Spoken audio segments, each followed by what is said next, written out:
Irmãos, boa noite, graça e paz. Deus abençoe a vida dos irmãos. Mais uma vez, que nós possamos, em adoração e louvor ao Senhor, nos colocarmos na sua presença, agora através da sua palavra. Estávamos em adoração ao Senhor, com cânticos, mas agora nos colocando diante do Senhor para ouvirmos a sua palavra. Deus abençoe aqueles que estão conosco nesta noite, aqueles que também estão nos visitando, que Deus possa estar também falando ao seu coração, falando à sua vida, aqueles que também nos acompanham através das redes sociais, que Deus possa estar abençoando a cada um dos irmãos. Nós vamos orar para nós podermos prosseguir em adoração e louvor ao Senhor. Pai, eu quero mais uma vez estar agradecendo por essa noite, agradecendo, Senhor, por esse tempo que Tu tem nos dado, pelo Teu cuidado, por Tua graça, por Teu amor, ó Pai, sobre as nossas vidas, sobre a Tua igreja, ó Pai, que possa estar abençoando os Teus servos, abençoando a cada um que aqui se encontra nesta noite, falando em cada coração, manifestando, ó Pai, o Teu poder, a Tua graça, através da Tua palavra. Fala também, Senhor, ao coração daqueles que nos acompanham, através das redes sociais. Ministra, ó Pai, sobre cada um de nós, com poder e autoridade, em nome de Jesus. Amém. Meus amados, nós vamos estar caminhando no Evangelho de João. Eu quero convidá-los a abrirem suas Bíblias em João capítulo 6.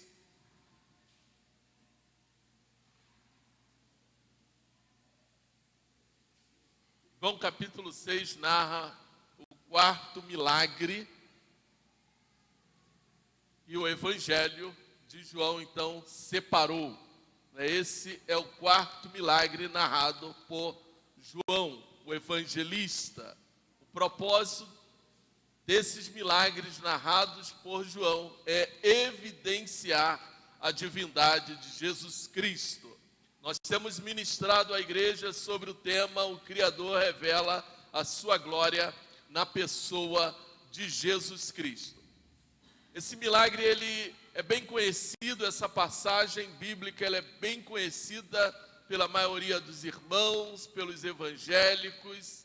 Esta é a passagem que narra a multiplicação dos pães e dos peixes. Mas há um destaque maior nesta narrativa. Jesus Cristo é o único e verdadeiro Deus que nos dá a vida eterna e o alimento espiritual. Precisamos compreender dentro desta narrativa que Deus, o Criador, o Pai, revelando a Jesus Cristo aos homens, revelando a sua glória através de Jesus Cristo, olhando aí para João capítulo 1, versículo 18, nós encontramos então nesta passagem Jesus Cristo sendo revelado como o único e verdadeiro Deus que nos dá a vida eterna e o alimento espiritual. Eu vou fazer a leitura do capítulo, nós vamos até o versículo 15, lendo então a passagem, a multiplicação dos pães e dos peixes. Depois eu quero compartilhar alguns pontos importantes aqui nesta mensagem. Vamos então fazer a leitura. A minha versão bíblica é a Nova Almeida atualizada. Quem não tiver com Bíblia, eu creio que vai ser projetada aqui na nossa tela. Mas se você estiver nos acompanhando aí na sua casa, nós estamos com a Almeida, Nova Almeida atualizada. Depois dessas coisas, Jesus atravessou o mar da Galileia, que é o Tiberíades. Uma multidão o seguia, porque tinha visto os sinais que ele fazia na cura dos enfermos. Então Jesus subiu ao monte e sentou-se ali com seus discípulos. Ora, a Páscoa, a festa dos judeus, estava próxima. Então Jesus, erguendo os olhos e vendo que uma grande multidão se aproximava, disse a Filipe: onde compraremos pão para lhes dar de comer? Mas Jesus dizia isto para testá-lo, porque sabia o que estava para fazer. Filipe respondeu: nem mesmo 200 denários de pão seria suficiente para que cada um recebesse um pedaço. Um dos discípulos, chamado André, irmão de Simão Pedro, disse a Jesus: aqui está um menino que tem 5 pães de cevada e 2 peixinhos. Mas o que é isto para tanta gente? Jesus disse: façam com que todos se sentem no chão. Havia muita relva naquele lugar. Assim os homens se assentaram e eram quase 5.000. Então Jesus pegou os pães e, tendo dado graças, distribuiu-os entre eles, e também igualmente os peixes, tanto quanto queria. E quando já estavam satisfeitos, Jesus disse aos seus discípulos: recolham os pedaços que sobraram, para que nada se perca. E assim, pois, fizeram e encheram 12 cestos de pedaços dos 5 pães de cevada que sobraram depois que todos tinham comido.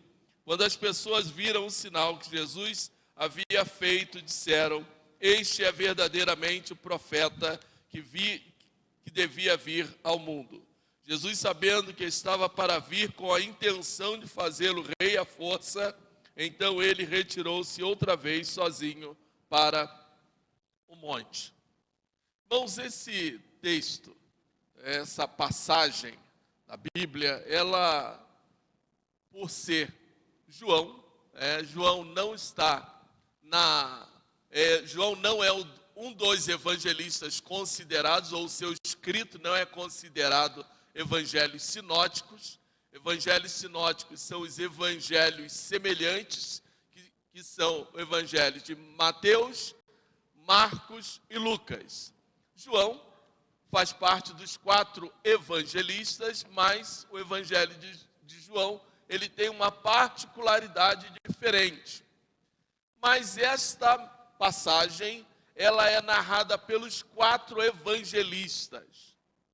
E para nós compreendermos melhor esta passagem, nós precisaríamos fazer uma leitura dos 4 outros evangelhos. Para nós podermos ter uma compreensão, nós temos um entendimento melhor daquilo que João, então, está narrando. Porque João, ou cada um dos evangelistas, eles têm um foco diferente do outro. E se você tiver a oportunidade de ler a passagem nos 4 evangelhos, você vai perceber que alguns evangelistas narram algo a mais que o outro não narrou. Seria o exemplo se nós fôssemos contar aqui uma mesma história. E cada um iria contar algo que o outro não contou. Não é que está aumentando a história, apenas a pessoa entendeu ou ele teve uma visão diferente do outro. A história é a mesma, mas ela é contada de ângulos ou com visão diferente. Mas a história é a mesma, os fatos foram os mesmos, ninguém aumentou nada, apenas algum tratou um ponto, outro tratou outro ponto, e assim aconteceu. Nós temos essa história, ou este fato, narrado no Evangelho de Mateus, capítulo 14, de 13 a 21. Marcos está narrado no capítulo 6, de 30 a 44. Lucas 9, de 10 a 17. E João, o texto aqui que nós lemos, é João 6, de 1 a 15. Então, para nós podermos compreender, eu vou trazer aqui para esse momento alguns outros fatos que foram narrados pelos outros evangelistas. E aí, então, nós podemos ter uma compreensão melhor. Esse acontecimento, ele teve um momento anterior. Algumas coisas aconteceram anteriormente. Lá no Evangelho de Mateus, eu não vou fazer a leitura, só vou fazer aqui citações. No Evangelho de Mateus, lá no capítulo 13, ou melhor, no capítulo 14, o início, lá do versículo 1 ao versículo 13, Mateus, ele trouxe um momento que vai fazer um acréscimo àquilo que Jesus e os seus discípulos estavam vivendo. Ou seja, estava acontecendo ali naquela região, no reino, o pregador João, agora João o Batista, trazendo incômodo aos líderes e principalmente a Herodes, que era o rei na ocasião. E a pregação de João Batista incomodou tanto Herodes que Herodes mandou que o prendesse. E nós que conhecemos esta passagem sabemos que esta é a ocasião quando também João Batista foi morto por Herodes. E há uma festa, acontece ali uma festa, e Herodes, levado por sua esposa e também por sua enteada, mandou que cortasse a cabeça de João Batista. Essa notícia chega até Jesus Cristo, então, quando Jesus Cristo está ali em Cafarnaum. Marcos traz um outro ponto que também nós precisamos perceber aqui para nós compreendermos um pouco mais do pano de fundo daquilo que está ali acontecendo. Marcos, lá no capítulo 6, Marcos está mencionando que os discípulos haviam saído para aquela viagem missionária. Essa é a narrativa de Marcos, dos versículos 6 até o 29. Os discípulos retornaram da viagem missionária e eles então estavam contando tudo aquilo que havia lhes acontecido na viagem missionária. E aí Jesus Cristo recebeu a notícia da morte de João Batista. João Batista era primo de Jesus. Jesus Cristo, da mesma forma, ele ficou abalado. Até porque ele sabia também qual seria o seu futuro. Jesus Cristo fica abalado com a morte de João Batista. Os discípulos trazendo notícias da viagem missionária e de tudo aquilo que eles fizeram. Havia naquele momento uma dor emocional, havia naquele momento um desgaste físico por parte dos discípulos, e eles naquele dia também haviam feito várias curas ali em Cafarnaum, conforme o relato dos demais evangelistas. Jesus Cristo está sofrendo espiritualmente, e juntando a tudo isso, os evangelistas dizem que Jesus Cristo não tinha nem onde reclinar a cabeça. A decisão então de Jesus Cristo é sair daquele local, e eles então iriam para um outro local para poder descansar. Jesus Cristo precisava orar, precisava descansar. O desgaste espiritual não era somente para os discípulos, mas o próprio Deus, na pessoa de Jesus Cristo, como homem, experimentou também o desgaste emocional e espiritual. É por isso que nós encontramos passagens, principalmente aqui em João, capítulo 6, quando Jesus Cristo chora. Encontramos Jesus Cristo chorando diante do túmulo de Lázaro. Jesus Cristo dormindo num barco. Precisamos entender que ainda que João está nos mostrando a divindade de Jesus Cristo, nós encontramos também o Jesus homem cansado, o Jesus homem desgastado espiritualmente. Nós também experimentamos tudo isso. E às vezes nós não sabemos como lidar com os nossos desgastes. Nós não sabemos lidar com as nossas aflições. Então esta inquietação faz com que Jesus Cristo vai para um outro lugar. Jesus Cristo então entra no barco, ele estava em Cafarnaum, passa para outra margem. Ele entrou no barco, atravessou o mar de Tiberíades, mar da Galileia, e chegando lá no outro lado, aquela multidão que estava com Jesus e com os discípulos lá em Cafarnaum, vai atrás de Jesus Cristo, alguns de barcos, talvez dando a volta no lago, eles vão encontrar Jesus e eles encontram Jesus Cristo na outra margem. E lá, então, mais uma vez, Marcos destaca, uma grande multidão o seguiam, porque tinham visto os sinais que ele fazia de cura curando os seus enfermos. Esse milagre, ele não pode ser só compreendido por nós como a multiplicação de pães e de peixes, como nós muitas das vezes lembramos. Olhamos para o Evangelho de Marcos ou os outros demais evangelhos, mas o Evangelho de João, capítulo 6, é sempre lembrado pela multiplicação dos pães e dos peixes. E ficamos, então, com essa lembrança. Mas se nós lermos todo o capítulo 6, a gente vai verificar que não era só narrando o milagre. A preocupação de João é nos mostrar que Jesus Cristo é o único e verdadeiro Deus que nos dá a vida eterna e o alimento espiritual. E para nós compreendermos tudo isso aqui, a gente então vai olharmos um pouquinho mais aquilo que o texto está nos mostrando. Primeiro, qual é a nossa motivação em buscarmos a Jesus? O que mexe o nosso coração? O que nos leva a buscarmos a Jesus Cristo? É uma questão religiosa? É porque nós estamos passando por uma aflição, passando por um problema, estamos em busca realmente de um milagre, de uma cura? Não há nenhum problema quanto a isso, mas nós precisamos entender quais são as nossas motivações.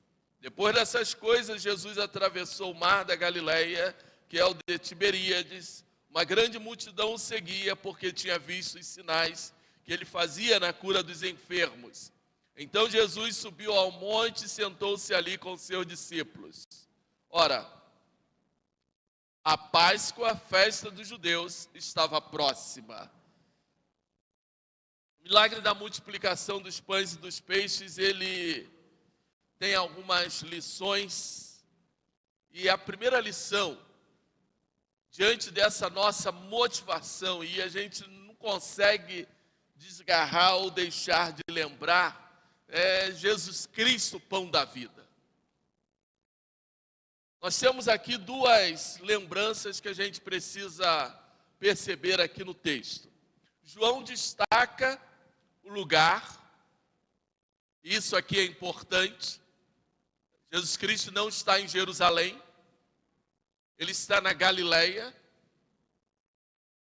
A região da Galileia é uma região que Jesus Cristo era mais aceito, foi muito mais aceito do que na região da Judéia. Jesus Cristo era mais visto, as pessoas estavam mais próximas de Jesus, o buscavam mais. Há uma outra circunstância que João está identificando, é a questão da festa da Páscoa.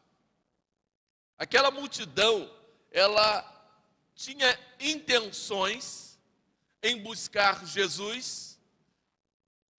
Algumas intenções eram equivocadas, porque muitos hoje estão aí em busca de algo pessoal.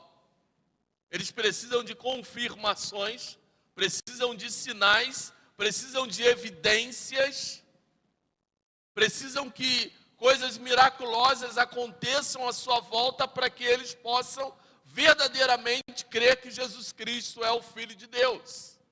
Algumas pessoas continuam nos nossos dias em busca dessas evidências, ainda que eles tenham ouvido a respeito do Evangelho, ouvido a respeito de Jesus Cristo por muitos anos, mas ainda precisam que esta evidência seja confirmada em seus corações. Mas, às vezes, Deus endurece o nosso coração, o coração do homem, e o homem não consegue nem ver, nem ouvir aquilo que Deus está falando.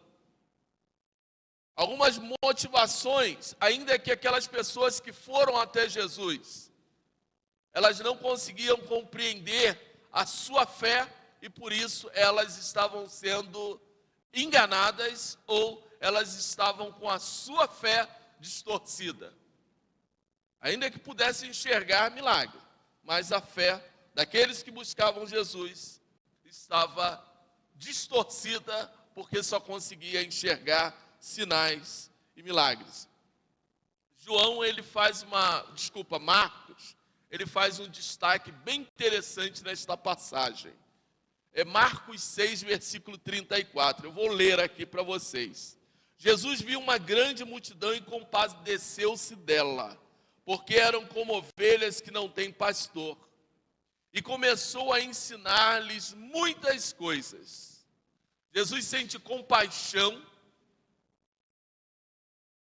porque tu olha a circunstância ou tu olha uma situação como essa, uma multidão, e se nós olharmos o próprio relato da multiplicação, os 4 evangelistas mencionam que o milagre aconteceu e os evangelistas, como era costume da cultura judaica, menciona 5.000 homens. Eles não falam das mulheres e crianças. E os comentaristas olham para esse número de homens ali presente, e aí então chega a cerca de 15.000 a 20.000 pessoas que ali estavam. E aí então Jesus, ele sente compaixão por aquelas vidas que ali estavam. Iam em busca de Jesus, mas não conseguiam compreender que Jesus Cristo é a revelação do próprio Deus. E é por isso que lá no final eles olham e reconhecem que Jesus Cristo é o Messias, aquele que havia de vir. E tentam levantar Jesus Cristo como um rei político, para libertá-los da opressão do Império Romano. Eles eram como vidas que andavam como ovelhas sem pastor. Ovelhas que não tinham quem as cuidasse delas. Esse é o destaque de Marcos. Por isso Jesus Cristo se compadece delas, porque eram como ovelhas que não têm pastor. E aí então ele começa a lhes ensinar as Escrituras. Os evangelistas mostram que aquilo durou quase que o dia inteiro. Jesus Cristo curou os enfermos naquele dia. Lembra-se do desgaste espiritual, das aflições, mas ainda assim, Jesus Cristo não deixou de cumprir a sua missão, de cumprir o seu chamado. O texto nos destaca: o amor de Deus se revela também na compaixão. Por isso nós precisamos olhar, nós precisamos compreender o que nos tem levado a buscar a Jesus. Temos vivido apenas uma vida religiosa ou realmente nós queremos algo a mais do que uma simples religiosidade? Os evangelhos sinóticos, eles abrem um leque maior para essa história. Eu vou voltar aqui em Marcos capítulo 6, eu vou ler com você dos versículos 4 ao versículo 7, para a gente poder compreender então um pouco mais. Eu vou voltar no versículo 4. Ora, a Páscoa, a festa dos judeus, estava próxima. Então Jesus, erguendo os olhos e vendo que uma grande multidão se aproximava, disse a Felipe: onde compraremos pão para lhes dar de comer? Mas Jesus dizia isto para testá-lo, porque sabia o que estava para fazer. Felipe respondeu: nem mesmo 200 denários de pão seriam suficientes para que cada um recebesse um pedaço. Durante todo aquele dia, então, Jesus Cristo, ele atendeu ali aqueles necessitados.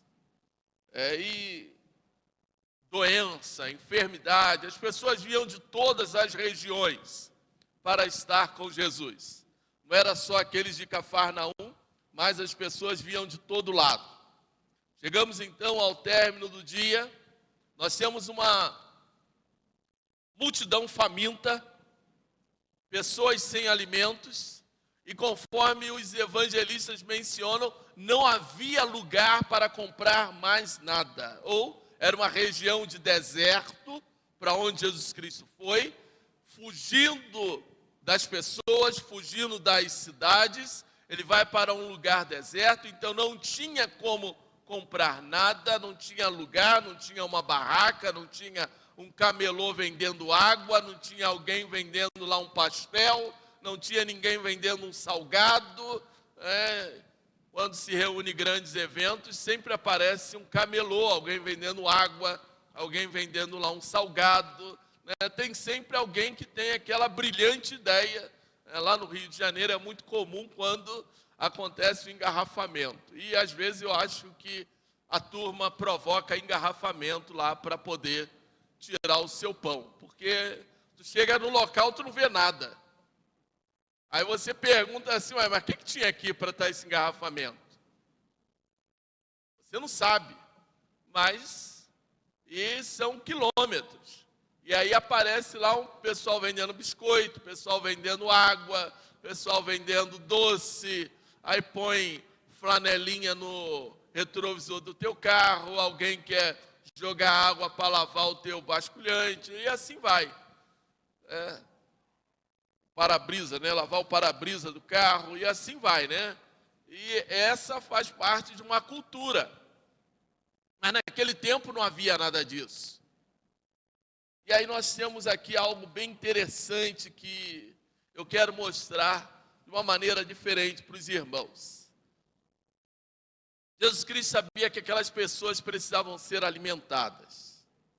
Eu vou fazer aqui uma construção do capítulo 6, juntando os outros evangelhos. Aí nós temos a seguinte narrativa. Então você não vai acompanhar na sua Bíblia, porque eu peguei as outras passagens e juntei numa só. Então Jesus, erguendo os olhos e vendo que uma grande multidão se aproximava, disse a Filipe: onde compraremos pão para lhes dar de comer? Mas Jesus dizia isto para testá-lo, porque sabia o que estava para fazer. Como já era bastante tarde, os discípulos se aproximaram de Jesus e disseram: este lugar é deserto, e já é bastante tarde. Mande essas pessoas embora, para que, indo pelos campos ao redor e pelas aldeias, comprem para si o que comer. Jesus, porém, lhes disse: não precisam ir embora, deem vocês mesmos de comer. O texto se destaca pela seguinte frase: onde compraremos pães para que comam? Isso aqui é uma provocação. Essa frase aqui, ela é uma provocação para aqueles discípulos e para nós. Irmãos, se nós olharmos o que os evangelistas estão aqui nos mostrando, nós sempre teremos problema. Jesus Cristo, ele se retirou para descansar, talvez um tempo de oração, um tempo de contrição, e aí alguém bate a porta da nossa casa, na hora do culto alguém nos chama, chega uma visita, e tantas outras coisas acontecem nas circunstâncias da nossa vida. Essa provocação nos faz refletirmos sobre os problemas que nós enfrentamos no nosso dia a dia, no nosso cotidiano, e como nós lidamos com isto. Jesus Cristo faz com que os discípulos, eles mesmos encontrassem a solução para os problemas que eles estavam enfrentando. Porque é muito fácil nós transferirmos o nosso problema. manda eles embora e cada um vai tratar de arrumar alguma coisa para comer. O desgaste do dia inteiro, o desgaste de uma viagem missionária, o desgaste do ministério, nos faz querer aliviar o nosso fardo. Isso é muito comum. Mas Jesus Cristo nos mostra que nós fomos chamados para servir. O reino de Deus está muito além daquilo que nós compreendemos. Eu não estou dizendo que você não deva tirar suas férias, não deva ter o seu momento de descanso, mas existem necessidades que são imprescindíveis em nossa vida. Aquelas pessoas, ainda que equivocadas, elas estavam indo buscar Jesus, mas elas tinham necessidades pessoais. Haviam pessoas com necessidades espirituais indo ao encontro de Jesus. Ainda que talvez estivessem levando coxos, cegos, com várias enfermidades, e eles experimentaram cura, mas eles precisavam também de um alívio espiritual, de um alívio emocional, ter as suas necessidades sanadas pelo próprio Deus. É uma outra história. Depois de Jesus Cristo provocar a Filipe, onde compraremos pão para lhes dar de comer? Ainda que Jesus Cristo soubesse, mas eles poderiam colocar para Jesus: por que nós não fazemos algo aqui, um milagre? E aí nós precisamos fazer aqui algumas conotações, ou conexões, que é mais importante. Eu li por 2 vezes o versículo 4 também para uma provocação. Por que o versículo 4, ou João insere aqui esta frase: ora, a Páscoa, a festa dos judeus, estava próxima? São eventos importantes. Pela narrativa dos evangelhos, nós sabemos que o ministério de Jesus Cristo durou 3 anos por causa das 3 Páscoas narradas nos evangelhos. E aí então nós identificamos que o tempo do ministério de Jesus Cristo foram 3 anos. A Páscoa nos lembra um momento na história do povo de Israel. Primeiro, eles celebravam a saída do cativeiro egípcio. Então, saíram do cativeiro, comeram pão não fermentado, às pressas, e agora eles vão para o deserto, onde Deus vai tratar, onde Deus vai cuidar, onde Deus vai revelar o seu poder, a sua graça, vai revelar a sua pessoa ao povo, através do Eu Sou, que é revelado lá no deserto. Jesus Cristo, agora, ele vai revelar também esta graça. A sequência de João capítulo 6, Jesus Cristo vai falar: eu sou o pão da vida. Lá no deserto, Deus falou para Moisés: eu sou. O povo precisa saber quem é o seu Deus. O povo que por 400 anos saiu de uma terra onde se adoravam vários deuses. Agora eles vão ter um encontro verdadeiro comigo. Nesse momento, Jesus Cristo também está para mostrar algo maior àquele povo que simplesmente sofria de questões pessoais, materiais. Naquele momento o povo tinha fome, o povo tinha necessidades espirituais, necessidades materiais.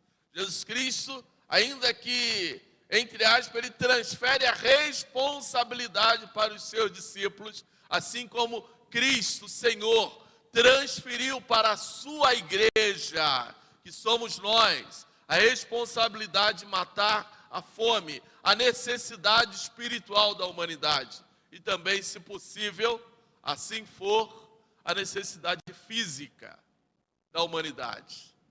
E recebereis o poder ao descer sobre vós o Espírito Santo.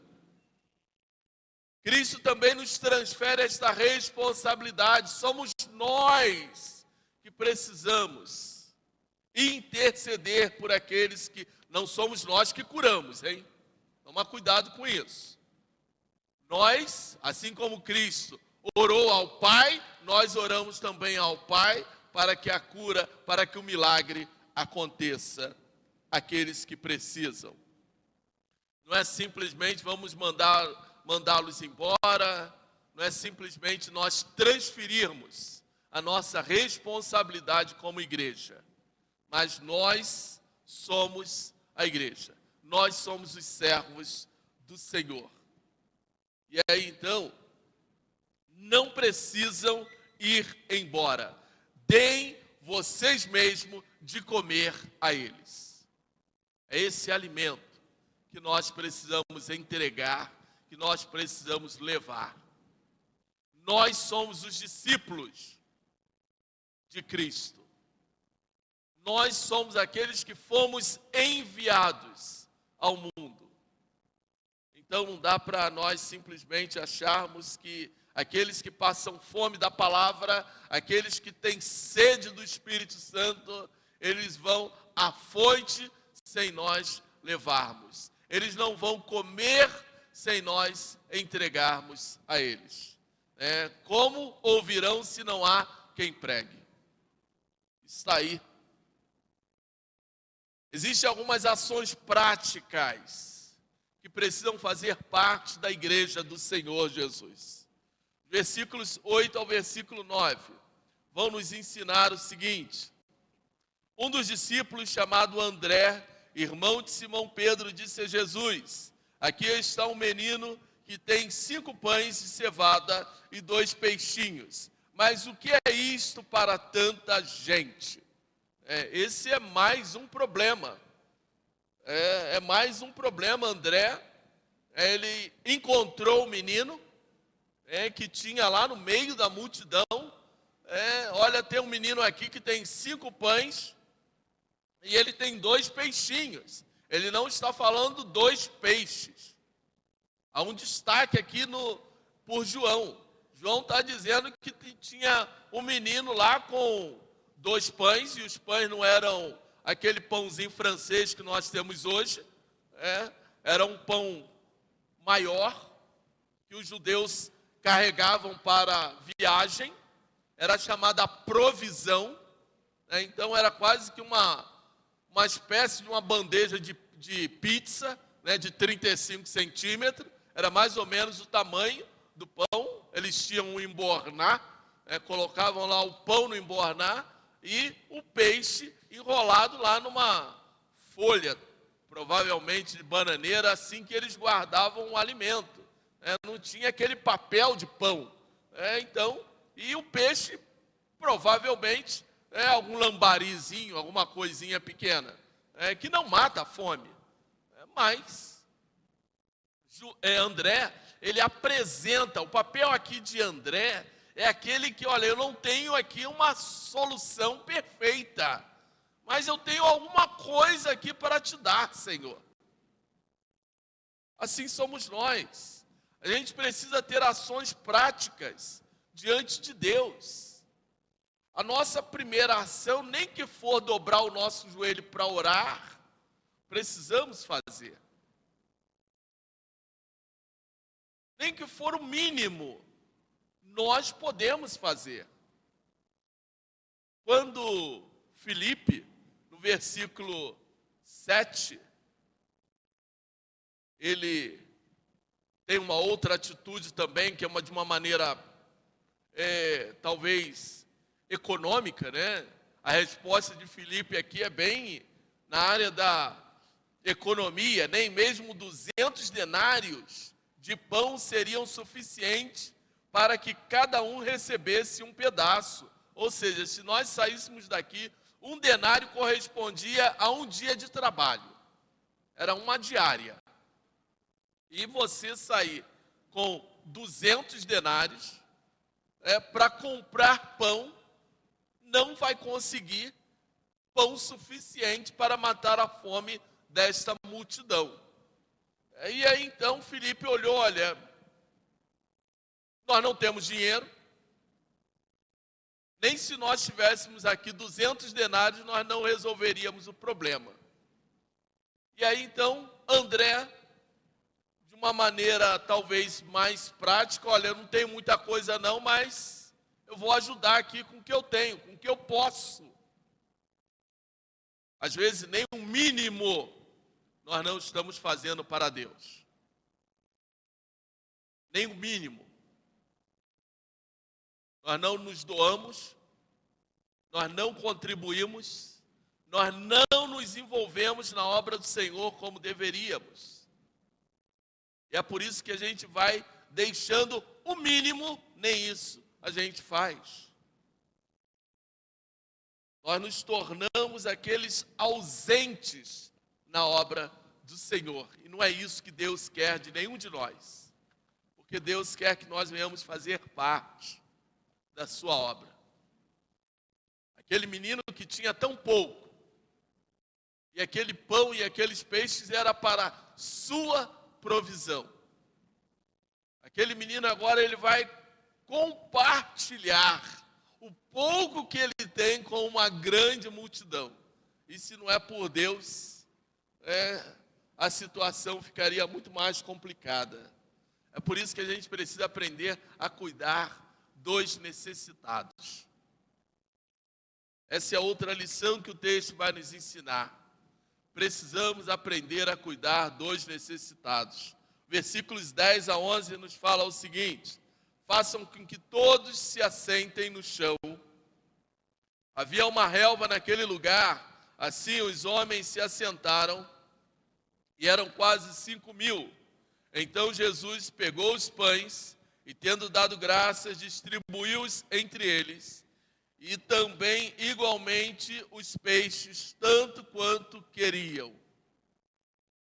Irmãos, a gente, conforme eu já mencionei, nós temos algumas conexões nesse texto, e agora o gesto de Jesus nos mostra mais uma vez como a gente precisa compreender esse texto, compreender esta passagem. Os sinais do deserto, maná, que por 40 anos saciou a fome do povo de Deus. Ainda que aquele maná talvez não tivesse gosto como os alimentos do Egito, conforme o povo mesmo reclamou naquela hora. Esse pão de cevada é um pão mais simples que podia ter naquela época. Era um pão dado para os animais. Não era aquele pão mais caprichado. Era um pão mais simples. Por isso, destaca um pão de cevada. Aquele menino tinha tão pouco que nem o pão decente ele tinha. Era um pão realmente para os animais. E ele então, aquele maná que também não tinha gosto lá atrás, mas que saciou a fome do povo por 40 anos. Agora Jesus Cristo vai mostrar o outro milagre. Nós não podemos também deixar de olharmos para o gesto de Jesus Cristo na ceia. Isso nos mostra que Deus é o Deus que provê as nossas necessidades. É por isso que o gesto de Jesus Cristo não era somente fazer ali uma oração, colocar o pão ali no cesto, fazer uma oração e o pão começar a se multiplicar. Não, Jesus Cristo quis mostrar muito mais. O gesto de levantar o pão, de dar graças ao Pai, o gesto de mostrar que quem deveria compartilhar o pão eram os próprios discípulos, nos ensina que somos nós, que precisamos cuidar dos necessitados. O Senhor proveu para nós o Salvador. É isso que a ceia nos lembra. O maná no deserto nos lembra a provisão de Deus por 40 anos. A ceia nos lembra que Deus proveu para nós o Salvador.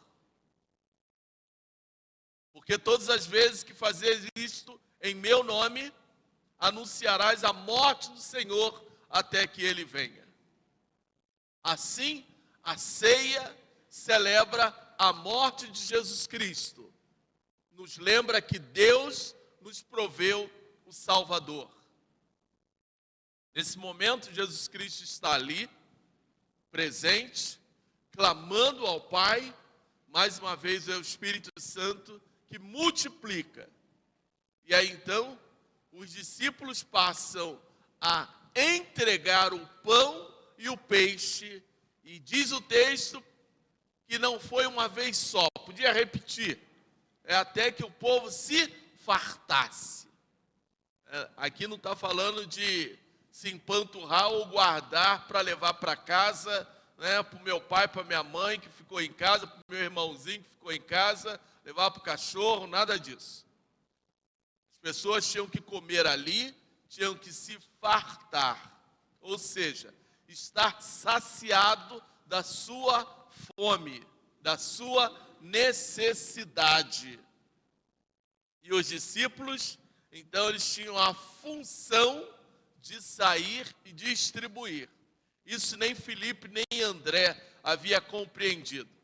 Filipe lá pensando nos 200 denários que teria que gastar ou que não eram suficientes. André olhando para 5 pães e 2 peixes também não podiam compreender como é possível alimentar quase 20.000 pessoas.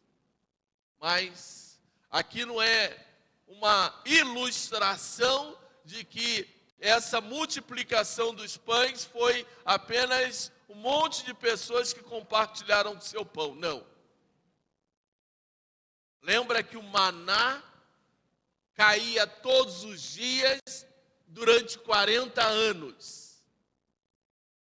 O que Deus nos mostra é que a sua provisão, ela é perfeita para nós.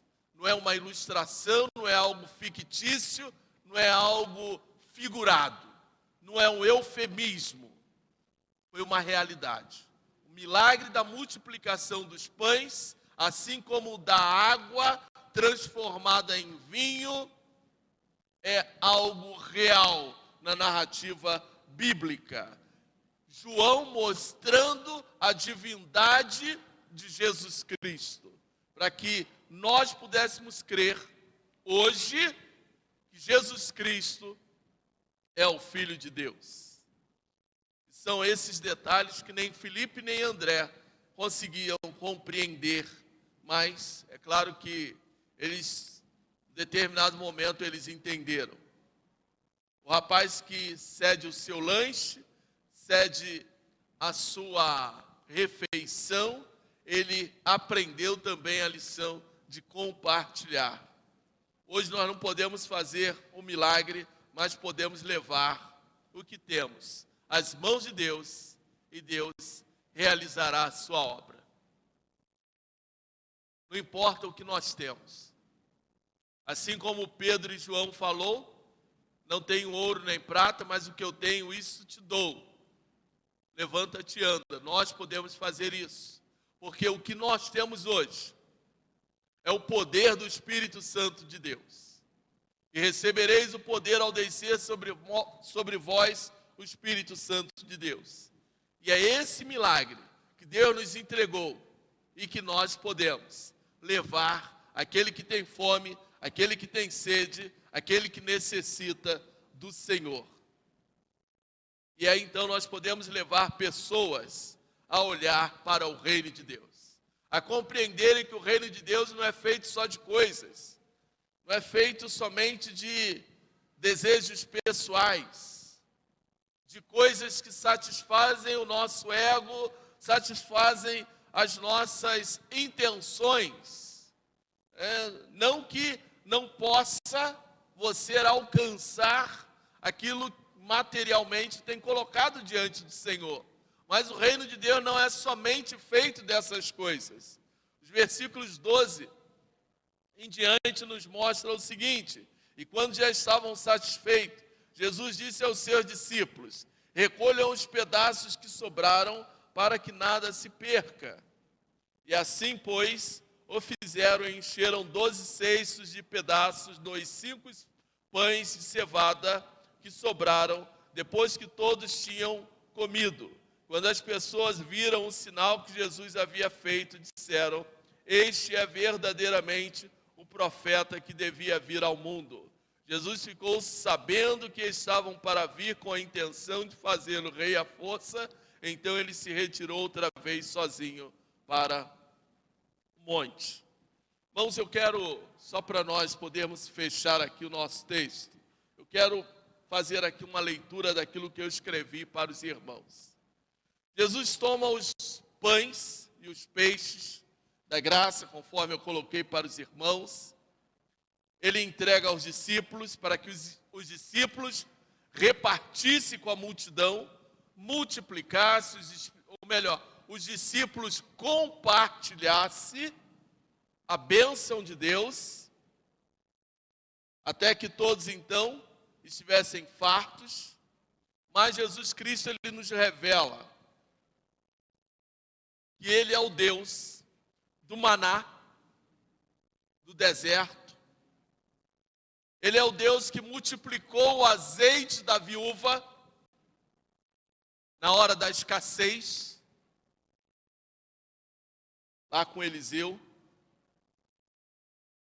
Ele é o Deus que transformou a água em vinho, mas é o Deus que quer suprir as tuas necessidades.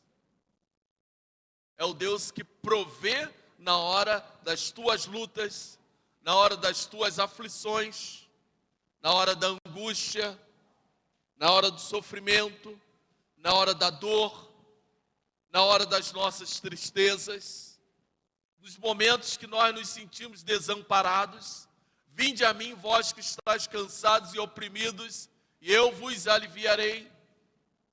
Por isso, Jesus Cristo, ainda que ele estivesse sofrendo a perda de João, ainda que ele estivesse cansado de todo um dia de atividades, mas ainda assim, ele não deixou de realizar o milagre que era necessário na vida daquele povo, e também ele não vai deixar de ouvir a sua oração, ouvir o seu clamor.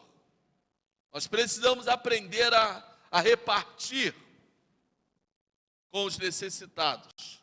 Precisamos aprender a fazer parte do reino de Deus, contribuindo na sua obra. Depois que todos comeram, Jesus ordena que os discípulos recolhessem todos os pedaços. E aqui tem um simbolismo. Havia uma grande sobra. Foram cheios 12 cestos com pães de cevada. Cada discípulo com um cesto. Mas isso também nos mostra a plenitude da obra de Deus, que nada falta. Os 12 discípulos simbolizam as 12 tribos, que simboliza a presença de Deus em todo canto e em todo mundo. Os 12 discípulos que nos mostra que o Evangelho é a revelação perfeita da vontade de Deus. Ainda que muitos não tenham ouvido falar de Jesus, mas ele continua sendo a verdade em nossos corações e em nossas vidas. Por isso eu volto a te fazer e te mostrar aqui algumas verdades que nós compartilhamos. Primeiro, qual é a nossa motivação em buscarmos a Jesus? Nós sabemos que ele pode prover as nossas necessidades, porque assim como o maná foi dado lá no deserto, por 40 anos. Deus, da mesma forma, pode prover as nossas necessidades hoje, através do Espírito Santo de Deus. Deus revelou através de seu Filho Jesus Cristo a sua compaixão, da mesma forma que Ele revela o seu amor por todos nós. A palavra compaixão é aquele amor intenso de Deus por cada um de nós, por aqueles que sofrem, por aqueles que necessitam. É por isso que Paulo nos fala sobre graça. Nesse texto aqui também está nos mostrando a graça de Deus. Mas também a palavra de Deus nos mostra que Deus é Deus de misericórdia. Porque ainda que o homem tenha rejeitado o Senhor, vá ao encontro de Deus com motivações equivocadas, Deus ainda assim continua tendo misericórdia por suas vidas. Existem algumas ações práticas que nós precisamos ter em nossas vidas, no nosso dia a dia. Existem pessoas que estão à nossa volta e carecem dessa misericórdia de Deus, carecem da graça de Deus, carecem do nosso cuidado. Da mesma forma, Deus nos exorta a termos o cuidado por pessoas, por vidas, pelos nossos familiares, aqueles que estão à nossa volta, que precisam do Senhor. E aí então, como podemos cuidar dos necessitados, se nós não formos ao encontro deles? O milagre Jesus Cristo fez, mas alguém precisava distribuir. A palavra precisa ser levada. Somos nós que precisamos ir orar por aqueles que precisam. Somos nós que precisamos ir ao encontro daqueles que estão aflitos, daqueles que estão sofrendo.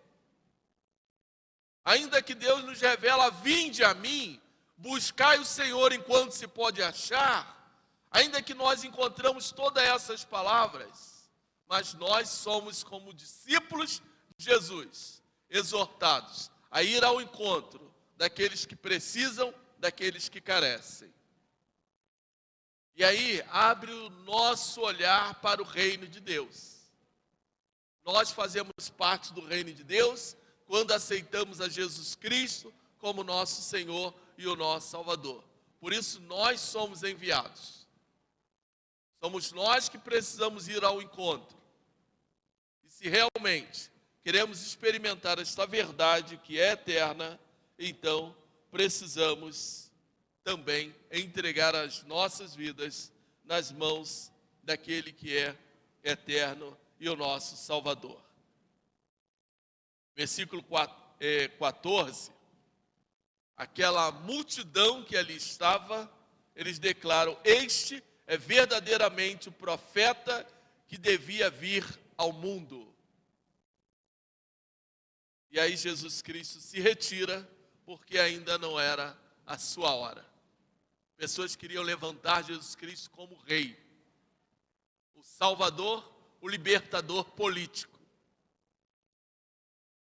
Este não é o plano nem o propósito de Deus para a sua igreja, nem para as nossas vidas e nem para a sua vida. Antes de tudo, Deus quer te dar a vida eterna. E a vida eterna é através da nossa decisão, da nossa escolha, da nossa aceitação de Jesus Cristo como a revelação verdadeira do próprio Deus, aceitando como nosso Senhor, como nosso Salvador, entregando a nossa vida nas mãos dele, para que ele possa ser verdadeiramente o Senhor, verdadeiramente o nosso Salvador. Amém? Nós vamos orar. Quero convidá-lo a se colocar em pé, para nós estarmos orando, colocando a nossa vida na presença do Senhor, colocando o nosso coração na presença de Deus. Eu não sei qual milagre que você precisa experimentar do Senhor nesta noite. Eu não sei aquilo que você agora está colocando diante de Deus, mas que no seu coração você coloque talvez aquilo que para os seus olhos é impossível. Assim como Filipe falou, é impossível nós alimentarmos essa multidão com 200 denários. Mas coloque aquilo que diante dos seus olhos seja impossível para Deus. Coloque diante do Senhor, porque o milagre é o Espírito Santo que vai fazer. Nós somos apenas servos, aqueles que levamos a mensagem, aqueles que levamos o pão, para que você possa saciar a sua fome, saciar as suas lutas, as suas necessidades. Mas a graça e a misericórdia do Senhor, ela pode se realizar na sua vida nesta noite.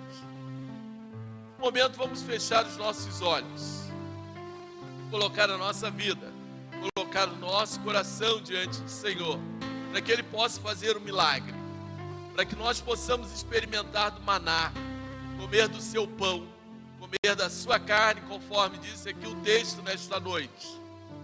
Pai amado, louvado seja o teu santo nome. Nós queremos colocar agora, Senhor Deus, diante de ti cada vida que aqui se encontra, aqueles, ó Pai, que também nos acompanham através das redes sociais. Pai, nós queremos colocar, Senhor, diante do teu povo, da tua igreja, esse momento, porque nós sabemos que é tão particular, é tão nosso, ó Pai. Quando tu ministra em nossos corações, através do teu Santo Espírito, para que a nossa mente, ó Pai, o nosso coração possa se abrir diante de ti, ó Pai. Fala conosco nesta noite, que o poder do teu Santo Espírito esteja incomodando a cada coração, para que com graça, com a autoridade do teu Espírito Santo, haja neste lugar vidas transformadas, corações, ó Pai, transformados pelo poder do teu Santo Espírito. Pai amado, que nós possamos provar, Senhor Deus, deste pão maravilhoso, que é a vida em Cristo Jesus. Porque, ó Pai, assim como o teu Filho Jesus Cristo nos disse, Ele é o pão da vida que desceu dos céus. E que nós possamos, ó Pai, da mesma forma como foi o teu povo no passado, experimentarmos da nossa vida em Cristo Jesus. Uma vida consagrada nas tuas mãos. Uma vida que experimenta do teu poder, da tua graça, da autoridade do teu Espírito Santo. Fala conosco, ó Pai. Fala com a tua igreja. Fala com cada um que aqui se encontra nesta noite, em nome de Jesus. Amém. Obrigado, Senhor, por esta noite. Obrigado pela revelação da tua graça, do teu poder, da autoridade do teu Santo Espírito sobre cada um de nós. Continua, Pai, a falar ao coração da tua igreja, ao coração do teu povo. Nos dá uma semana abençoada, uma semana na tua presença. Que a autoridade do teu Espírito Santo esteja com cada um de nós. Abençoe, ó Pai, a tua igreja, abençoe-nos, Senhor Deus, durante todo o decorrer desta semana, em nome de Jesus. Amém. Que o amor maravilhoso do nosso Deus, a graça salvadora do nosso Senhor e Salvador Jesus Cristo, e o Santo Espírito, seja com toda a igreja, com todo o povo de Deus sobre a face da terra, hoje e para todo sempre. Amém.